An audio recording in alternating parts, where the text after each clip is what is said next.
Bien évidemment, j'ai longuement étudié ce budget primitif qui nous est présenté ce soir. J'ai essayé d'en comprendre le sens et les priorités, mais il y a de nombreuses incohérences et erreurs qui m'amènent à poser certaines questions pour lesquelles j'attends des réponses claires qui rentrent dans le champ de la sincérité d'un budget et donc de sa légalité. Dès la première page du document, vous nous parlez d'une métropole qui entreprend en aménageant son territoire tout en facilitant les déplacements. Sur cette question, vous connaissez tous la problématique des déplacements que nous rencontrons à l'ouest de Montpellier, notamment sur la RD5, problèmes qui ne seront pas résolus avec le contournement ouest. Vous prévoyez seulement 4 400 000 € pour la poursuite des études relatives à la ligne 5, sans toujours nous donner un calendrier précis des travaux.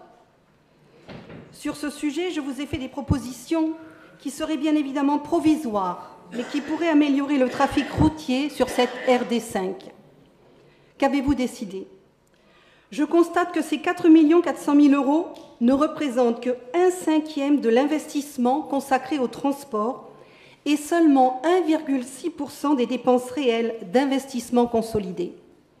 Par ailleurs, dans la même problématique, beaucoup de concitoyens qui viennent de l'Ouest passent par la RD5 E5 pour aller à Montpellier et traversent la commune de Saint-Georges-d'Orques et Juvignac.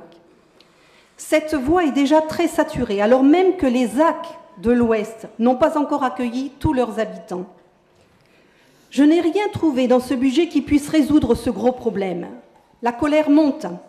En conséquence, ce projet de budget ne prend pas en compte la priorité des transports à laquelle aspirent légitimement nos concitoyens, en particulier ceux de l'ouest de la métropole.